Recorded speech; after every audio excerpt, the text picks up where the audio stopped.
नमस्कार, मैं हुमायूं सिंह और आप देख रहे हैं नेक्स्ट नाइन न्यूज।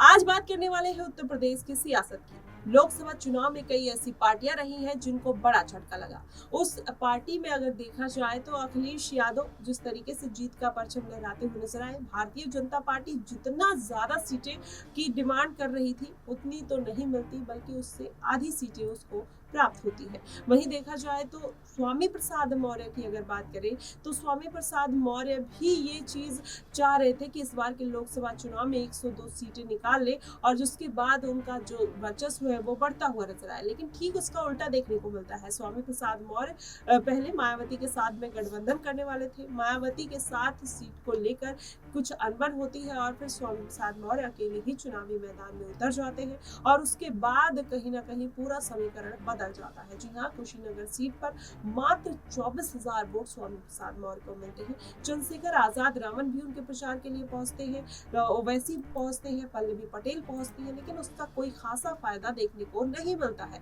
वहीं अनुप्रिया पटेल की अगर बात करें तो अनुप्रिया पटेल भी जिस तरीके से चुनावी प्रचार में जुटी हुई थी उससे माना जा रहा था कि मिर्जापुर सीट उनके हाथ से निकल जाएगी, लेकिन ऐसा नहीं हुआ। पल्लवी पटेल की बात करें, पल्लवी पटेल भी इस बार 22 प्रत्याशियों के साथ मैदान में उतरी, लेकिन वो दमखम नहीं दिखा पाई और एक भी सीट नहीं निकाल पाई। तो ऐसे में कुछ ऐसे छोटे छोटे दल थे जो इस बार के लोकसभा चुनाव में झटका खा जाते हैं। लेकिन अगर खासकर स्वामी प्रसाद मौर्य की बात करें तो स्वामी प्रसाद मौर्य भी जिस तरीके से कुशीनगर के लिए लड़ाई कर रहे थे और उनके बेटे भी मैदान में थे, तो इससे माना जा रहा था कि इस बार कुशीनगर सीट जो है वो स्वामी प्रसाद मौर्य निकाल लेंगे, लेकिन ऐसा नहीं हुआ। अखिलेश यादव के साथ गठबंधन तोड़ लिया उन्होंने और संघमित्रा मौर्य के साथ जिस तरीके से विवादों में आए थे वो संघमित्रा मौर्य की पर्सनल लाइफ को लेकर, जिसमें स्वामी प्रसाद मौर्य का भी बड़ा हाथ था, हाईकोर्ट ने उनको भगोड़ा साबित कर दिया था। तो कहीं ना कहीं स्वामी प्रसाद मौर्य की लाइफ में बहुत ज्यादा अप्स एंड डाउन्स आए।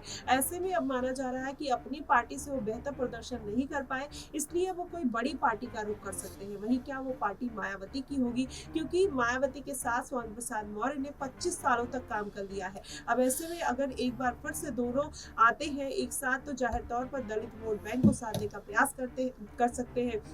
वहीं पल्लवी पटेल भी मायावती की तरफ रुख करना चाहती थी, लेकिन मायावती ने उनको दरकिनार कर दिया था। तो क्या अभी जो समीकरण बन रहे हैं क्या वो मायावती के साथ जाने के बन रहे हैं? हालांकि देखा जाए तो चंद्रशेखर आजाद रावण के साथ भी उनके रिश्ते बेहतर हैं। ऐसे में संघमित्रा मौर्य को हो सकता है किसी एक पार्टी में स्वामी प्रसाद मौर्य भेज सकते हैं और खुद मायावती के साथ हो सकता है जुड़ाव करते हुए नजर आए, या फिर मायावती उपचुनाव में भी उनको कोई बड़ी जिम्मेदारी दे सकती है। फिलहाल देखना यही होगा कि किस तरीके के समीकरण बन रहे हैं। क्या मायावती छोटे छोटे दलों को साधने का प्रयास करेंगी, या लोकसभा चुनाव में जो उन्होंने सबसे बड़ी गलती करी थी अकेले चलने की, क्या वही गलती फिर से दोहराती हुई नजर आएंगी? हालांकि आकाश आनंद के बाद वापसी करने के बाद माना जा रहा था कि पार्टी को एक नया आयाम मिल सकता है, लेकिन ऐसा कुछ होता हुआ नहीं नजर आया।